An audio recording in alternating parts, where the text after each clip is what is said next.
Amazing group of people that are here to educate us, inform us, and also we want to hear from you. So the format of the meeting today, we plan to take 2 hours to make this happen, but there's going to be one panel. We're going to have two panels. The first panel is going to look at tenant resources and rights, and we'll be talking about some of the issues going on in the community and what residents need to know to protect themselves so that they can keep their housing here in the city of Santa Monica. And then the second panel is going to talk about civic engagement and policy solutions. Because we know that in order for us to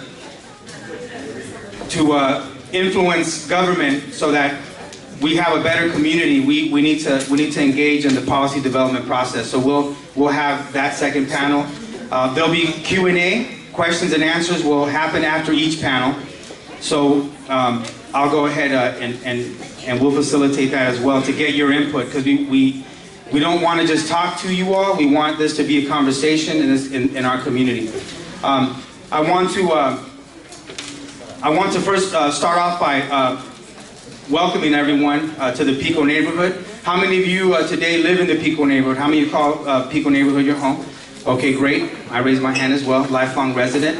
Welcome, my name is Oscar de la Torre. Oscar de la Torre, I'm co-chair of the Pico Neighborhood Association. And we also have other board members here. I think Gina was a little ill and she didn't make it, but I see Mary Cornejo here on the board of the PNA. And then we also have Griselda Garces taking all the registrations, Berenice Onofre, and then we also have Diane Romo. We have Julian Ayala, who set up the microphone and the speaker for us. And then let's see who else. I know my wife, Maria Loya. Where's Maria? Okay. My wife in the back. Yes. Oh, of course. That's right. Thank you. Right here to my right is Chris. And Chris is going to film today so we can document what's going on. Catherine. Catherine's a board member. Chris. And let's see, who else am I missing? Oh, yes. And Gloria Garvin. Thank you very much, Gloria and Paul, for helping out with all the publicity and design, of the flyers and all that. And also Dolly, who's here on the PNA as well. I guess, is that it? Am I missing anyone from the PNA? Okay. So we have a couple more chairs. So there's some more chairs over here. If you all, there'll be some chairs filtering out. I also want to recognize the elected officials that are here with us today. We have elected officials and also commissioners, and everyone needs to know who's here so that if you have a direct complaint, you can talk to any one of these individuals. So I want to first recognize Kevin McEwen on the Santa Monica City Council. Also Ted Winter, City Council member. Any other city council? Am I missing a city council member? No? Okay, let's see, who else? We have a lot of planning commissioners, right? We have members of the planning commission. Sue Hemmelreich, thank you, Sue. We'll be hearing from Sue in the second panel. We also have Richard McKinnon. Where's Richard at? Richard over here, who's also on the planning commission, and he'll be on the second panel as well. Any other appointed commissioners? Oh, yes. Yes, from the Landmarks Commission, Margaret. Thank you, Margaret, for being here. From the Housing Commission, a good friend of ours, Amy. Thank you, Amy, for being here. Which commission? Urban Forest Task Force. If you didn't know, now you know. Linda. Thank you, Linda, for being here. On the Urban Forest Task Force, Gloria Garvin is also on the task force, so thank you very much. Anyone else I'm missing? Oh, yeah. We have the mayor of Virginia Park, Elias Serna. Thank you, Elias, for being here. Y'all didn't know we had the mayor of Virginia Park here. From the Disabilities Commission and also a faculty at Santa Monica College, Tom Peters. Thank you, Tom, for being here. Anyone else? Does anyone else? I see from the Venice Neighborhood Council, Miguel Bravo. Is that Miguel Bravo over there? Thank you, Miguel, for being here from Venice. We know the City of Venice is also dealing with a lot of similar issues, so thank you very much from the City of Venice for being here, Miguel. Thank you. Okay, I want to thank our co-sponsors. because we couldn't have this turnout and we couldn't be here all without the great work of our co-sponsors and all the leadership that we're recognizing today. First on the list, Residocracy. Anybody from Residocracy, please raise your hand. Thank you very much, Residocracy, for being here. We also have another one of our co-sponsors, Friends of Sunset Park, Board of Directors. I know I saw Zena and saw a couple of people. The Northeast Neighbors, Board of Directors. Wilmont, Board of Directors. Thank you very much for being here. Mid-City Neighbors, Board of Directors. Yes, thank you, Andy and team. We also have the Eviction Defense Network and the Anti-Eviction Mapping Project. Thank you all very much for being co-sponsors for this event.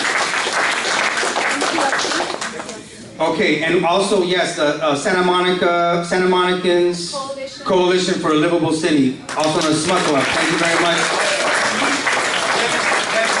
Yeah, I recognize them. Oh, yes, of course. And, okay, not a co-sponsor, but one of the panelists is the Rent Control Board. So thank you very much, Neil from the Rent Control Board is with us as well. Okay, so we're going to go ahead and get started. If I missed you all, please let me know. We wanted to have this town hall today because there's so much change that's happening in the city of Santa Monica. Some of it's good, some of it's not so good. We know that the mass development in the city is a problem. This community, the city of Santa Monica, did something amazing recently in overturning a decision in a split vote from the city council, a decision that would have brought in more than 750,000 square feet of development, right? 7,000 new car trips. And the voters, the residents of this city said no, said that that was unacceptable. And we're inspired by that. We're inspired by that democratic process from residents organizing themselves and taking control of their own destiny. Because everyone in this room deserves a right to live here in the city of Santa Monica. But we know that we're being threatened in many different ways. You know, our existence is being threatened. There's a project that went before the Planning Commission on May 28th. The project is right here, not more than about a block away from us. It's on the corner of 21st and Virginia, all right? Now this project, the proposal for this project is to get rid of 15 rent-controlled apartments and to put in 21 condominiums. Now I don't know about you all, but I know that none of us, no one I know can afford $800,000 on a condominium minimum is what they were talking about charging. But we talked to the residents that live in these apartments, and there's some of the residents that live in those apartments that are being proposed to be displaced and demolished are here today. Can you please raise your hand? Yes, Heidi, right? And is it Linda? Andrea. So Heidi and Andrea, and they'll be speaking to us later on, because I had the opportunity of meeting both of these very strong women, and they have a story to tell. You know, this is more than just people losing their housing. It's their way of life and how they built their homes and their courtyards and the gardens, the beautiful gardens that they built. There's a way of life that they've created, and their way of life is being threatened. So we wanted to gather because we know that what we're up against is organized money. That's really what this is all about, you know? The market pressures in the city, this is a beautiful city. People want to come and live here. People want to build here. And some people that want to build here, they don't live here, right? But they have intentions to making a lot of money in this city. And the way you make money is to build up. Who owns the airspace, right? The government controls that. And the government is controlled by the people, right? That's what we say, right? Government for the people and by the people. So we have to stay involved. We have to stay engaged. And that's why we wanted to gather everyone here today. To give you information that's important in terms of protecting yourself, but also to get your input on how we move forward to create a city that we can all call home. So we're going to go into the panel. And todos que hablan español, ¿la traducción sí está trabajando? Ok, perfecto. And I want to introduce our first panel. Okay, so we have Neil Wessel from the Rent Control Public Information. He's a public information manager for the Rent Control Board. And everyone knows that if you're a renter, if you're a tenant, you need to know that you have a rent control board that can help you when you end up in some bad situations with your landlord. So Neil's going to talk to you about some of that, some of those resources that exist. Denise McGranahan is here. She's a lawyer with the Legal Aid Foundation. And the City of Santa Monica provides funding for the Legal Aid Foundation to exist and to serve the residents of the city. So Denise will talk also. And then we also have an attorney that I got to meet a long time ago. You were living in the city at one point, or? No, I was in Venice. Okay. I worked in the city. Okay, so Elena lived in Venice, but worked in the city of Santa Monica. I met her when I was a high school student here. And she's an attorney who works with tenants in the eviction process. So she's a specialist and has a lot of expertise in that area. So this is our first panel. We'll have a 15-minute Q&A right after, and then we'll introduce the second panel. So who would like to go first? Go ahead. Okay, so Neil's going to go first. So I'll pass the mic on to him.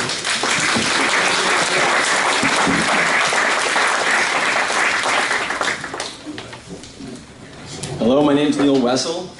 I work with Santa Monica Rent Control Board in the Information Department.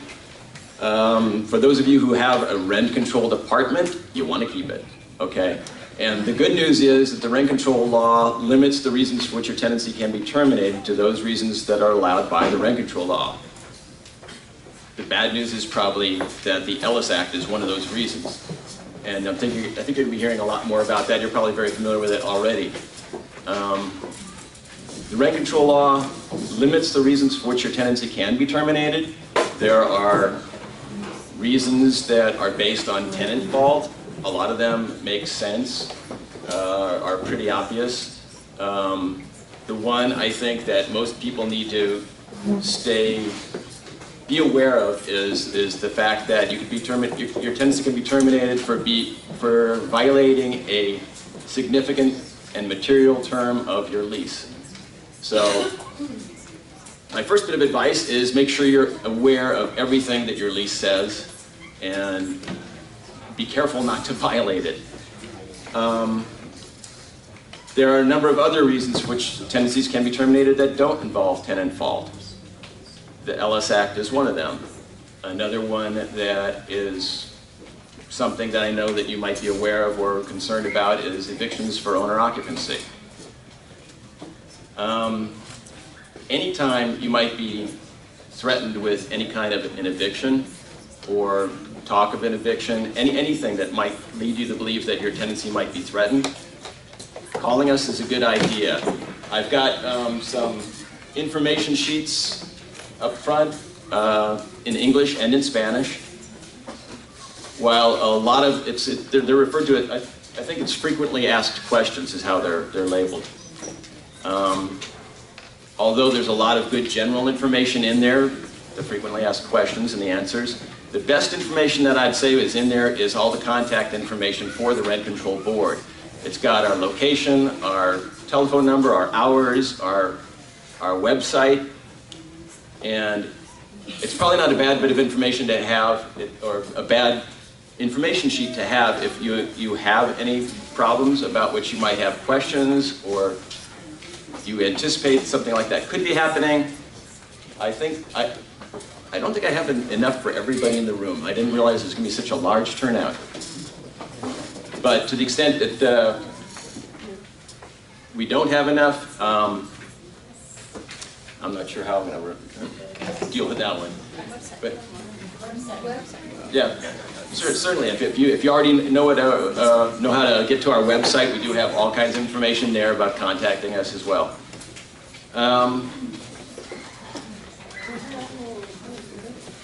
The other bit of information that I can think of that might be of some assistance to you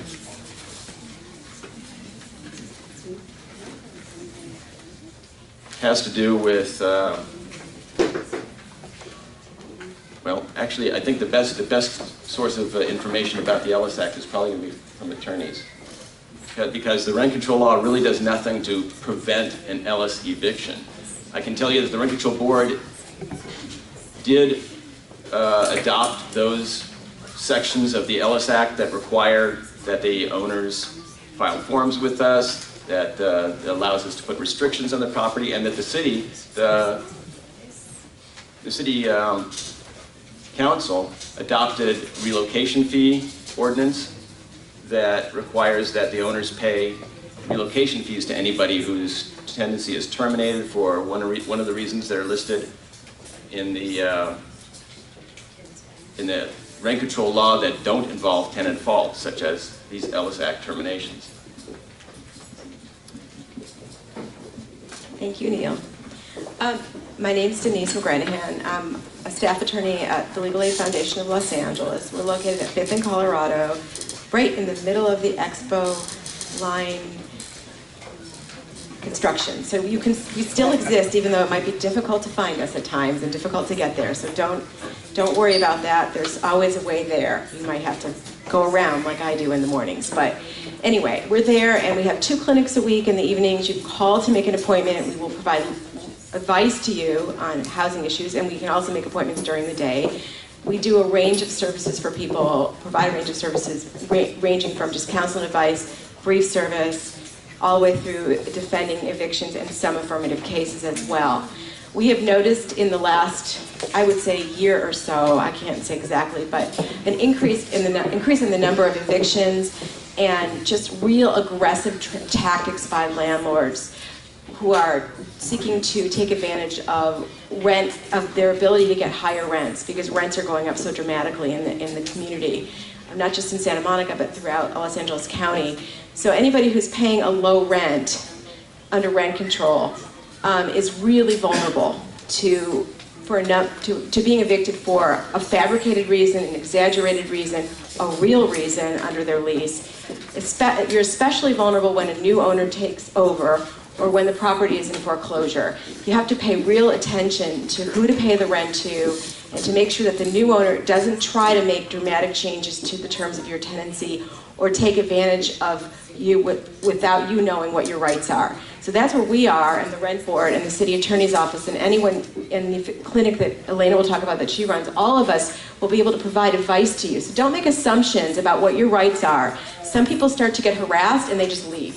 That's not okay. At the same time, if you've paid your rent on the 7th of the month every month, and all of a sudden they're asking for the rent on the 1st, they may not be able to do that, but you still have to pay attention to that issue, because you do not want to be placing yourself in an eviction. If you can avoid eviction, avoid getting a notice that's going to put you in eviction, you're in a better posture. Better, for example, not to withhold your rent because repairs aren't being made. Better to pay the rent and then find another way to deal with the repair issue, because you do not want to be in the defensive situation where you have to defend an eviction. So some of the aggressive tactics that we've seen are landlords using the inspection and repair process to basically force tenants out. One thing they do is when the tenant makes complaints to government agencies like rent control or code compliance, they'll come in with their camera or their video camera and they'll start intruding your privacy. And then the tenant, if the tenant doesn't keep his or her cool, the tenant might try to stop the person from taking a picture or videotaping, and then the landlord will accuse them of assault and battery. This is bad. You have to keep your cool, and one of the things we can ask you to do is to make sure you have a third person there during any inspection. And do not lose your cool, because these landlords these days, and there are some notorious ones, especially in this Pico neighborhood area, where they are looking for a reason. I mean, they are like, hunters looking for a way to get you.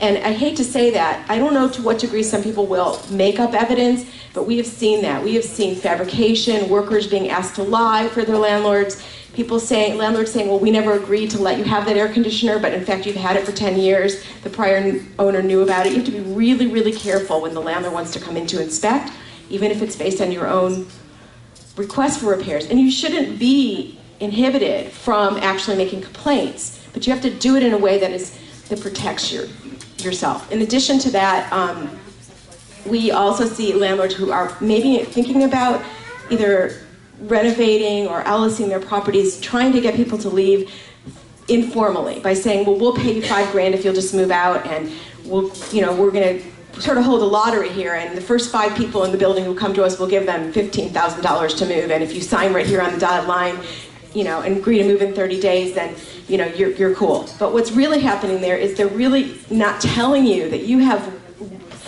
have real rights. Under the Ellis Act, depending on the size apartment you live in and who lives there, you get more money. For example, if you are living in a one-bedroom apartment and you're disabled or elderly or you have a minor child, you get $9,300 in relocation. It's much higher for a two-bedroom or three-bedroom unit. It's lower for a single. If a landlord is offering you less than the city's relocation amount, you should not sign on the dotted line. But not only that, if you're living in a low-rent unit, you have to anticipate that if the unit is Ellised, you may, if you are disabled, get a period of additional 8 months, 12 months to continue to live there at the lower rent. And that rent differential is really important because you can't make that up anywhere else. Plus, you need the landlord to serve the Ellis notice if you are low income, because you will qualify potentially for a Section 8 voucher or affordable housing within the city. If no Ellis notice is served, you do not get those benefits. So you need to come to Legal Aid or one of the other groups and get advice if you are in that situation where the landlord is starting to buy people out, because you have protections and you need to know what they are. And once you sign on that dotted line, it's really hard to get out of those relocation agreements. So what can you do to protect yourselves? You can come in for legal advice whenever you have a question about harassment. You need to file a complaint with the city attorney's office. Not just call Andrea Kavanaugh at the city and just say, hi, I have a problem, what do you think I should do? You need to put it in writing. You need to fill out that green form or go online and fill out the housing complaint and submit it. Because if you don't submit it, they don't take it as a serious complaint. They're inundated with complaints, and you need to make sure that you fill that out and that you follow up and make sure they're doing something. They can't deal with certain types of harassment. One thing they can't deal with is if the landlord has started an eviction process against you, because there's some privileges that are attached to that. So they probably will not be able to help you with that. But before it gets to that point, it's really important to go in and try to get them to help you. For example, if the landlord's coming in for multiple inspections and claiming they're coming in for one purpose when they're really coming in to get evidence against you, or when they're doing other things to harass you, like putting video cameras up outside your door to catch you doing something illegal. I mean, people are doing crazy things to get landlords are doing crazy things to get their tenants out. And as Neil said, it's really, really important to read your lease. When is your rent due? Who's allowed to live there? Are you entitled to have pets there? And the other thing I want to say is there are changes to the rent control law, and the city has a new charter provision for non-rent controlled tenants. So if you live in a non-rent controlled unit, you still have the right to a just cause for eviction, and the landlord can't just ask you to leave. Also, under rent control and in the non-rent controlled situations, you get a warning notice for any eviction related to breach of lease, nuisance, or entry into the unit. The landlord has to give you a reasonable opportunity to cure the problem, to get rid of your pet, or to, for example, not for non-payment of rent, but for other things that you might be accused of doing wrong, like clutter. Also, I want to say, if anyone has a disability, mental or physical disability, they may be able to get a reasonable accommodation, which is a change in a rule or policy or procedure, changing the rent due date, being able to have a support animal. So we may be able to protect you from eviction because you have a disability. And do not forget to get advice, because we can write a letter for you and we can try to get you, protection in that regard. I recently have a case now where the guy agreed to move because he was harassed, and they agreed to move at the end of the month for 10 grand. They didn't do anything wrong, volunteer agreement. Turns out he has cancer. He's very sick, he can't move. He came to us, we're going to try to rescind that agreement so the landlord he'll be able to stay. Those are the kind of things we can do to help you. Just call LAFLA, and if you can't get through right away, just keep calling, and we are there to help. We do the best we can with the numbers of people that call us, and we can provide representation for people in meritorious cases who are Santa Monica residents, if you have the rent money, that, for example, it's a rent case. And if we can't represent you, we will either find a pro bono firm to represent you or refer you out to another agency to help you. So do not go to court unrepresented. It's really, really not a good idea. So let me turn this over to Elena.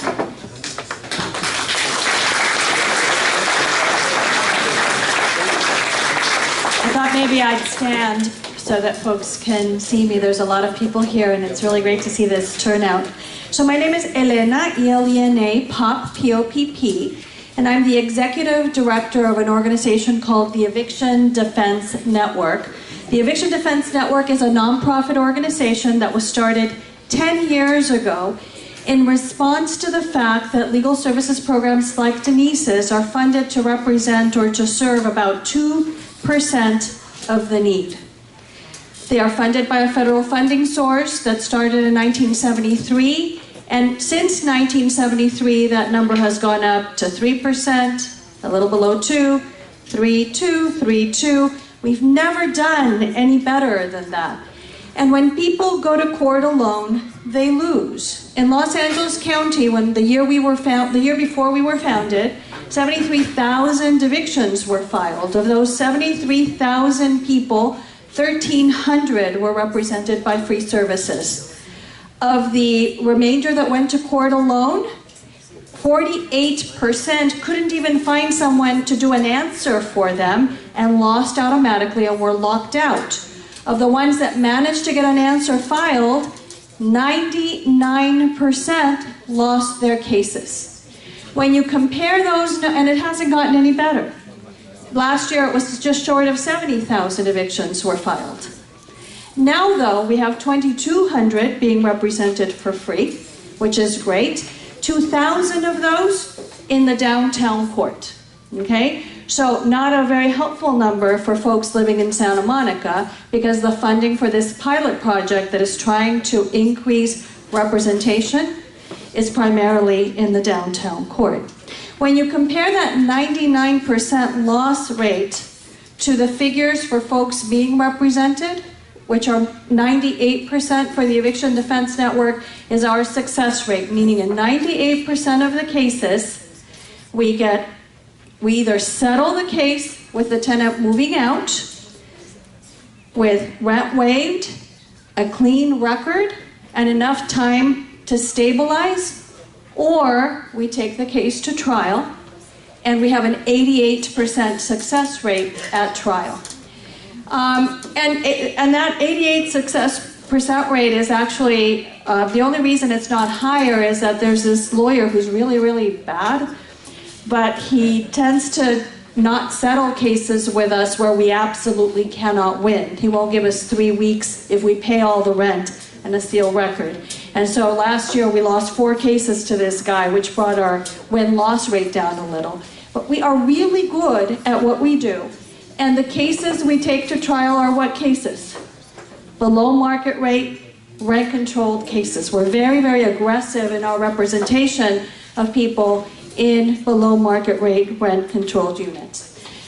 At this point, though, I want to say a little bit about the fact that tenants actually have some rights, especially rent-controlled tenants, but you have a lot of obligations. And tenants don't know those obligations, and they get lulled into this false sense of security, particularly if you've had a nice landlord for a lot of years and you don't even know where your rental agreement is, and he always lets you pay your rent whenever, right? And then either the landlord dies and the greedy kids take over, or the place gets sold, and suddenly your rent is now due on time. And people tell me, but I was only 1 day late. Yeah, and then you got a 3-day notice, or maybe you didn't get the 3-day notice, but he says he gave you the 3-day notice. Now you've got to prove you didn't get the 3-day notice, and why didn't you pay your rent on time? And that's a very tough case to win. So pay your rent on time, pay it in a way that you can prove you pay your rent like a pro, take this handout, English and Spanish, and be very cautious about not getting evicted for non-payment of rent. Denise mentioned, read your lease. Read it, understand it. If it says you can't have a cat without written permission, it doesn't really matter that the landlord saw the little kitty and said it was cute. The landlord's not going to admit to that. It's going to claim they never knew about the cute little kitty, and it's going to be a reason to evict you at the point at which your rent is substantially below market. Other common errors. It says not to make alterations. You thought it would be nice to paint the walls purple. The landlord may not want that. You can get evicted for that. Or unauthorized occupants. Your rental agreement says not to have guests more than 12 days or 14 days. And you have people staying with you and you didn't get written permission. So those are the kinds of cases that we see. And you can avoid that. I agree with Denise about wet rent withholding. Some of our own sort of ally organizations will tell people about laws that allow tenants to withhold rent if you have bad conditions. Those same laws say that the landlord can file an eviction action. And that means you're going to find yourself in this club of 70,000 members with very little free representation. And you have to then prove to a judge that the conditions were serious enough to justify rent withholding, that you did it right, and you're going to have to probably pay a lawyer to represent you. So don't withhold rent. It isn't worth it. Especially in cities that have strong code enforcement, you should go through code enforcement and get the city to get those repairs made. When I was a young lawyer, I would always argue, but Your Honor, the landlord was looking and looking and looking for an excuse to get my client out. And one day, Commissioner Stevens downtown said to me, Ms. Pop, I don't understand why you always argue that. Of course the landlord was looking for an excuse to get your client out. Their rent is $700 below market. It is not illegal to be greedy in this country. Okay? So let's remember that. It is not illegal to be greedy. It may be immoral. Some of us may be completely against that, but it is not illegal. So please be cautious and protect this valuable asset that you have that is known as a rent-controlled unit. I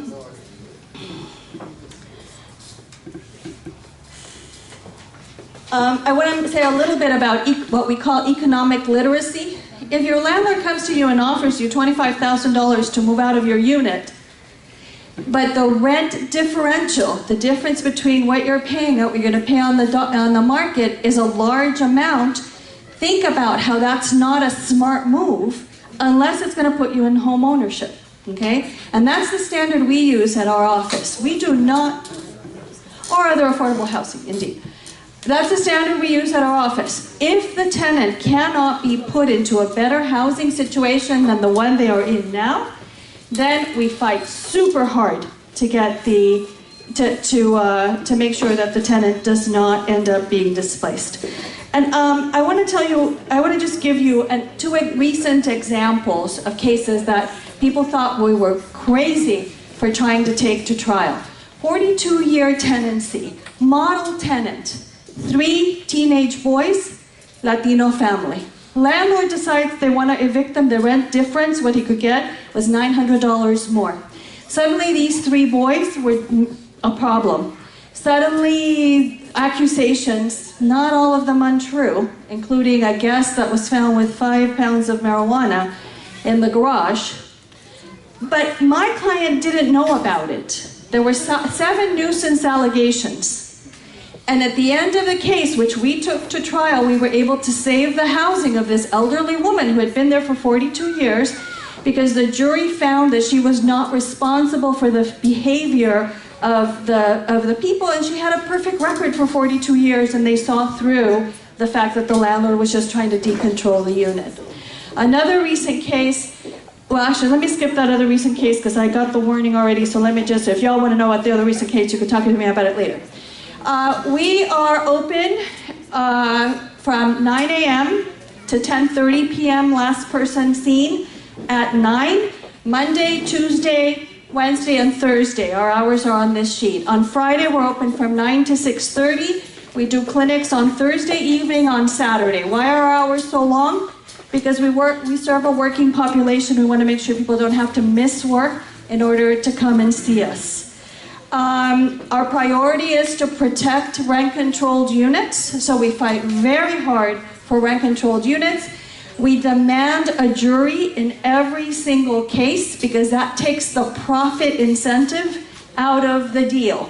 If it's going to cost your landlord $8,000 to evict you or to try, the landlord is going to think twice about going up against us, and therefore most of our cases settle with the tenant being allowed to stay unless the tenant wants to move, and sometimes tenants who are at market rate or non-rent controlled units choose that, in which case we try to get waived rent, forgiven rent, and a clean record.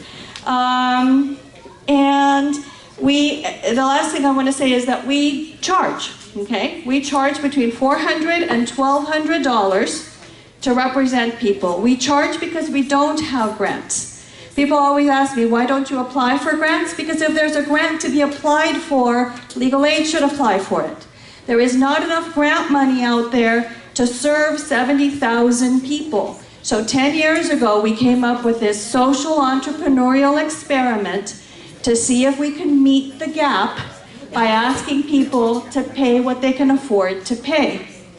The $400 case is the person on low income whose difference between their rent and their income is very small, and we put them on a payment plan. The $1,200 case is the person who's at market rate and paying and has a higher income. The $1,200 case subsidizes the $400 case. And that's how we work. So come and see us. I mean, I say that if you're having a problem, you should go to legal aid. But if legal aid is unable to provide you representation, or if you want a second opinion, then come to us, okay? And with that, I'll close. Thank you very much.